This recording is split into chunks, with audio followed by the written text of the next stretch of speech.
চেনেন না, আমি বাবার বড় ছেলে দেবদত্ত। আমার বাবা কেমন মানুষ ছিলেন সে সম্বন্ধে বিশ্বনীয় বাবুজি কাপুর স্মৃতিচারণা আপনারা শুনেছেন। একজন মানুষকে ভিন্ন ভিন্ন ব্যক্তি তার নিজস্ব দৃষ্টিভঙ্গি দিয়ে দেখেন। বাবা তার দীর্ঘ জীবৎকালে অগণিত মানুষের সংস্পর্শে এসেছিলেন। প্রত্যেকেই বাবার মধ্যে কিছু বিশিষ্টতা লক্ষ্য করতেন। বাবাকে বুঝতে গেলে উত্তরাধিকার সূত্রে বাবা কি পেয়েছিলেন তা বিশেষভাবে জানা প্রয়োজন। আমার দিদা ও দাদু ভাই উভয়ই বাবাকে গভীরভাবে প্রভাবিত করেছিলেন। এখানে বলে রাখি, আমার ঠাকুমা ও ঠাকুরদাকে আমি যথাক্রমে দিদা ও দাদু ভাই বলে ডাকতাম, কেননা ওরা ওই ডাকই পছন্দ করতেন। বাবা ছিলেন শিশুর মতো প্রাণোচ্ছল, সরল ও মিশুকে মানুষ, ঠিক আমার দিদা মার মতো। দিদার হাত ধরেই অতি অল্প বয়সে বাবা রবীন্দ্রসঙ্গীতের জগতে প্রবেশ করেছিলেন। বাবাকে যারা ঘনিষ্ঠভাবে চিনতেন তারা সকলেই যৌবন ও পরিণত বয়সে রবীন্দ্রসঙ্গীতের অভূব্য প্রভাব বাবার জীবনে লক্ষ্য করেছেন। দিদার মতোই বাবা ভোজন রসিক ছিলেন এবং সব রকম খাবার খেতে ভালোবাসতেন। একই সঙ্গে ছেলেবেলা থেকেই বাবা খেলাধুলায় অত্যন্ত আগ্রহী ও পারদর্শী হয়ে উঠেছিলেন। এর ফলে যৌবনে বাবা সুন্দর সবল স্বাস্থ্যের অধিকারী হয়েছিলেন। পড়াশোনায়, বিশেষ করে গণিতে, বাবার অসাধারণ বুৎপত্তি অল্প বয়সেই লক্ষিত হয় এবং অঙ্কের স্যারদের বাবার প্রতি অধিক স্নেহ বাবার সহপাঠীদের ঈর্ষার বিষয় ছিল। গান বাজনা, খেলাধুলা ও পড়াশোনায় ভালো হওয়ার সঙ্গে সঙ্গে বাবা আমার দাদু ভাইয়ের উদার জীবনবোধ ও দেশপ্রেমের উত্তরাধিকারী হয়েছিলেন। আমার দাদু ভাইয়ের তার সন্তানদের প্রতি বিশেষ মমত্ববোধ ও দুর্বলতা ছিল এবং গর্বভরে ছেলে মেয়েদের অবর্তমানে উনি তাদের গুণকীর্তন করতেন। আর আমার দিদা অক্লান্ত পরিশ্রম করে ছেলে মেয়েদের পড়াশোনা, গান বাজনা, খাওয়া দাওয়া ও চিত্ত বিনোদনের দিকে বিশেষ দৃষ্টি রেখে ছেলে মেয়েদের চোখের মণি হয়ে উঠেছিলেন। স্কুল ফাইনাল ও ইন্টারমিডিয়েট দুটি পরীক্ষাতেই বাবা দারুণ ভালো ফল করেন এবং এরপর সহজেই আইআইটি খড়গপুরে 1955 সালে প্রবেশাধিকার লাভ করেন। বাবার আইআইটি জীবন খেলাধুলা, গান বাজনা ও পড়াশোনার মধ্যে অতি আনন্দে অতিবাহিত হয়। আমাদের বাবা হাসতে হাসতে বলতেন, আইআইটিতে খেলাধুলা আর গান বাজনাই বেশি করেছি, পড়াশোনা করেছি কম। এতে অবশ্য বাবার কর্মদক্ষতার কোনো ক্ষতি হয়নি। বাবার সহকর্মীরা সিভিল ও স্ট্রাকচারাল ইঞ্জিনিয়ারিং এ বাবার গভীর জ্ঞানের পরিচয় পেয়ে মুগ্ধ হতেন এবং ছোট বড় সকলেই বাবার কর্মদক্ষতাকে শ্রদ্ধার চোখে দেখতেন। বাবার কর্মজীবনের বৃহৎ অংশ পাবলিক সেক্টর আন্ডারটেকিং এ অতিবাহিত হয়। প্রথমে দুর্গাপুর স্টিল প্ল্যান্ট, তারপর হিন্দুস্তান স্টিল কনস্ট্রাকশন লিমিটেড, এই দুই কোম্পানিতে বাবা দীর্ঘ 20 বছরের মতো কাজ করেন। এই কালে বাবার কীর্তির উজ্জ্বল নিদর্শন আধুনিক ভারতবর্ষের বিভিন্ন প্রদেশে টেম্পলস অফ মডার্ন ইন্ডিয়ার আকারে শোভা পাচ্ছে। দুর্গাপুরের ব্লাস্ট ফার্নেস, বোকারোতে হট রোলিং ও কোল্ড রোলিং মিল, কুদ্রেমুখের দৈত্যগায় monsoon storage iron storage plant, ন্যালকোনগরের ক্যাপটিভ পাওয়ার প্লান্ট, আমাসান্দার সিমেন্ট ফ্যাক্টরি, কলকাতায় দ্বিতীয় হুগলি সেতুর অ্যাপ্রোচ রোড ইত্যাদি অজস্র নিদর্শন দেওয়া যেতে পারে। আমরা দেখেছি পরিণত বয়সে ট্রাভেল শুটার হিসেবে বিভিন্ন দুর্গম স্থানে বাবার ডাক পড়ত সমাধান বাতলে দেওয়ার জন্য। বাবা হাসি মুখে আনন্দের সঙ্গে এই সকল দায়িত্ব পালন করতেন। অফিসে বসে কাজ করার চেয়ে কনস্ট্রাকশন সাইটে কাজ করেই বাবা বেশি আনন্দ পেতেন। যখন যে প্রজেক্টের দায়িত্বে বাবা থাকতেন, পুরো মন প্রাণ ঢেলে সেই কাজে লেগে পড়তেন। কাজের ব্যাপারে কারো সঙ্গেই আপোষ করতেন না এবং নির্ভীক দুর্ধর্ষ সেনানায়কের মতো বাবা was always in the thick of the battle. যারা বাবার এই অপূর্ব বীরত্বপূর্ণ রূপ দর্শন করেছেন তারা সকলেই বাবাকে শ্রদ্ধা করতেন এবং এই জিনিসটা আমার বিশেষ গর্বের কারণ ছিল। এই বিচিত্র কর্মময় জীবনের মধ্যে থেকেও বাবার সত্তার মধ্যে সর্বক্ষণ ধ্বনিত হতো সঙ্গীত। অফিস থেকে ফিরে যত ক্লান্তই থাকুন, বাবা স্নান করে হারমোনিয়াম নিয়ে গান গাইতে বসে যেতেন। এটাই আমার ছেলেবেলার অম্লান স্মৃতি। দুর্গাপুরে থাকাকালীন বীরেশ্বর ভট্টাচার্য ও কলকাতায় থাকাকালীন শ্রী সুবিনয় রায়ের মতো দুজন অসাধারণ সঙ্গীত গুরুর সান্নিধ্যে তালিম নেওয়ার সৌভাগ্য বাবার জীবনে ঘটেছিল। বাবার ভক্তি ও ভালোবাসায় মুগ্ধ হয়ে উভয়ই একাধিকবার আমাদের কলকাতার বাড়িতে সান্ধ্য মজলিসে গান শুনিয়ে গেছেন। গান নিয়ে যে কত গল্প আছে তা বলে শেষ করতে পারবো না।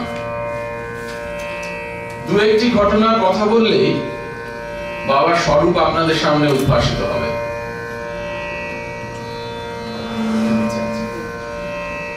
আমার যখন 8 বছর বয়স, তখন আমরা শান্তিনিকেতন বেড়াতে গিয়েছিলাম পিসিমা পিসেমশাইয়ের কাছে।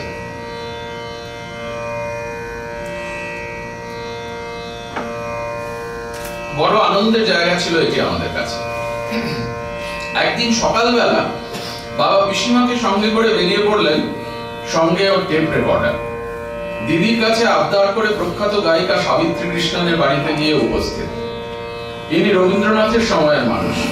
কুমারী অবস্থায় বিশ্বভারতীতে পড়াশোনা করার জন্য যোগদান করেন। অপূর্ব সুন্দর গানের গলা। বাবা 2 ঘন্টা ওনার ইন্টারভিউ টেপ করে আনন্দোজ্জ্বল মুখে পিসিমার সঙ্গে বাড়ি ফিরলেন। সাবিত্রী কৃষ্ণনের স্মৃতিচারণায় 2টি গানের কথা মনে পড়ে। একটি বাসন্তী হে ভুবনমোহিনী। এই গানটি রবীন্দ্রনাথ সাবিত্রী কৃষ্ণনের কণ্ঠে মীনাক্ষীর ভজন শুনে চমৎকৃত হয়ে সেটি অবিকল বাসন্তী হে ভুবনমোহিনীতে সুরারোপ করেছিলেন। বাবার অনুরোধে 2টি গানই সেদিন উনি বাবাকে গিয়ে শুনিয়েছিলেন। আর মনে আছে কখন দিলে পড়ায় সকলে বর্ণমালা গানটির কথা। গল্পটি রবীন্দ্রনাথ আর দীনু ঠাকুরকে নিয়ে। কোন গানে সুর সংযোগ করেই স্বরলিপি করার জন্য দীনু ঠাকুরকে রবীন্দ্রনাথ গানটা তুলিয়ে দিতেন। গানটি সম্বন্ধে মতামত নিতেন। কখন দিলে পড়ায় প্রথম সুরটি দীনু ঠাকুরের পছন্দ হয়নি। রবীন্দ্রনাথ ওনার কথা শুনে গানটির অসামান্য সুরান্তর করলেন। এটি গানটির প্রচলিত রূপ।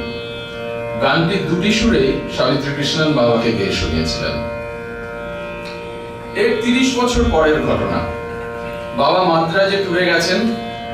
অবসর সময়ে একদিন খুঁজে খুঁজে ভারতরত্ন MS সুব্বলক্ষ্মীর বাড়িতে গিয়ে হাজির। কি আর্জি না গান শুনতে চান। ওর বাড়ির লোকেরা তো হতভম্ব।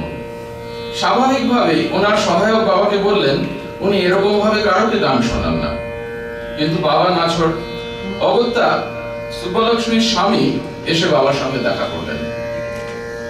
বাবার আগ্রহ দেখে বললেন আচ্ছা দেখছি সম্ভব কিনা। 8 ঘন্টা পরে বাবাকে ওর বাড়ির ভেতরে ডেকে নিয়ে গেলেন। বাবা গিয়ে দেখেন সুব্বলক্ষ্মী তানপুরা হাতে সাক্ষাৎ সরস্বতীর মতো স্মিত হাস্যে বসে আছেন।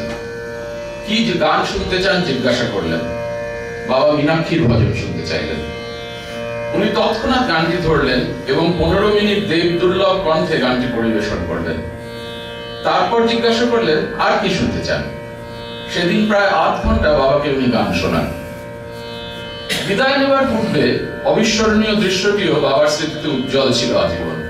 বাবা বলেছিলেন যেই না ওনার গানের প্রশংসা করতে গেলাম অমনি সুব্বলক্ষ্মী আর ওনার স্বামী অতি বিনীতভাবে করজোর করে নতমস্তকে সেই প্রশংসা গ্রহণ করলেন। বাবাকে কেউ গান গাইতে বললে বাবা সঙ্গে সঙ্গে শ্রোতার মনস্কামনা পূর্ণ করতেন এবং এটাও আশা করতেন যে বাবার শিষ্যরাও সব অনুরূপ আচরণ করবে। কেউ গাইতে না চাইলে কখনো জোর জবরদস্তি আবদার করে, কখনো বা মিষ্টিভাবে কাকুতি মিনতি করে ঠিক গাইয়ে নিতেন। ছেলেবেলা থেকেই, আমার ক্ষেত্রে 4 বছর বয়স, আমাকে ও আমার ভাই বোনেদের বাবা রবীন্দ্রসঙ্গীতে তালিম দিয়েছেন। পরবর্তীকালে আমার স্ত্রী, পুত্র, কন্যা এমনকি তাদের বন্ধুদেরও বাবা সঙ্গীত শিক্ষা দিয়েছেন। বোকারোতে থাকাকালীন, সেটা 1975 সালে, বাবা এক উৎকৃষ্ট রবীন্দ্রসঙ্গীত শিল্পীর দল তৈরি করে ফেললেন। সেই সময়টা গায়ক হিসেবে মধ্যাহ্ন সূর্যের মতন উজ্জ্বল তিনি। চিত্রাঙ্গদা, শ্যামা, বাল্মীকি প্রতিভা, চণ্ডালিকা প্রমুখ গীতিনাট্যের অপূর্ব সঙ্গীত আমাদের বাড়ির ভেতর বাহির মুখরিত করে তুলতেন। বাবা পারফেকশনিস্ট ছিলেন, সেই কারণে অজস্রবার রিহার্সাল করাতেন। ফলত এই গীতিনাট্যগুলির গান আমার ও পরে আমার ভাইয়ের মুখস্থ হয়ে গেছিল। বাবার শেষ অসুখের সময় বাবা অন্তর্মুখী হয়ে পড়েছিলেন, বেশি কথা বলতে চাইতেন না। এমন প্রাণোচ্ছল মানুষের এমন নীরবতা দেখে মা মন খারাপ করতেন। আমাকে বলতেন, দেখো তোমার বাবা কারোর সঙ্গে কথা বলেন না, সারাদিন শুয়ে থাকতে চান। এত অসুস্থতার মধ্যেও আশ্চর্যের বিষয় এই যে আমি যদি গিয়ে বলতাম বাবা চলো গান করি, অমনি বাবা বিছানা ছেড়ে উঠে বসতেন। বাবা চলে যাওয়ার ৩-৪ মাস আগেও আমি আর বাবা একদিন একসঙ্গে ৩০ মিনিট ধরে চিত্রাঙ্গদার গান গেয়েছি। আমি গীতবিতান দেখে, বাবা পুরোপুরি স্মৃতি থেকে। স্বাধীনতা দিবসের দিন, গত বছর স্বাধীনতা দিবসের দিন বাবাকে গিয়ে বললাম, বাবা টুকান আমার ছেলে স্কুলে বন্দে মাতরম গেয়েছে, তুমি একটু শোনাবে? অমনি বাবা কষ্ট করে বালিশে ভর দিয়ে উঠে বসলেন। তারপর রবীন্দ্রনাথের দেওয়া সুরে পুরো বন্দে মাতরম গেয়ে ফেললেন। বাবার দেহাবসানের ২ সপ্তাহ পূর্বের ঘটনা। বাবার সঙ্গে দেখা করতে গেছি।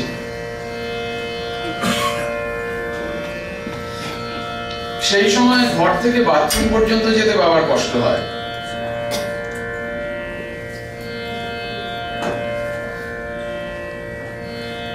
আমি বাড়িতে গিয়ে দেখি বাবা বাথরুম গেছেন, আর শুনি বাবা বাথরুমে বসে পরিষ্কার গলায় গাইছেন, বৃন্দাবন বিলাসিনী রাই আমাদের, বৃন্দাবন বিলাসিনী। আমি তো শুনে স্তম্ভিত, বাবার গলায় কোনোদিন এই গান আমি শুনিনি।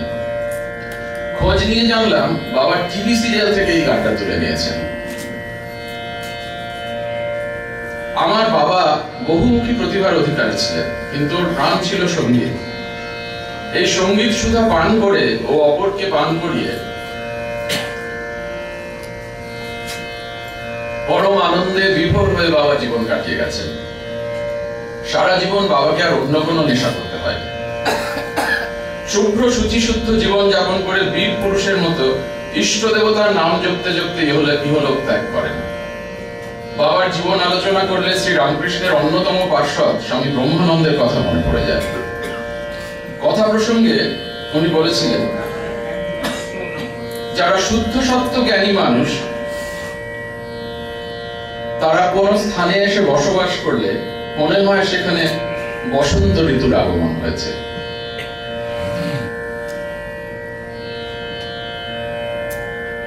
আমার মনে হয় আমার বাবা গন্ধর্ব লোক থেকে নেমে এসেছিলেন, মর্তলীলা সম্পূর্ণ করে এবার আরো কোন উচ্চতরে লোকে চলে গেছেন। নমস্কার।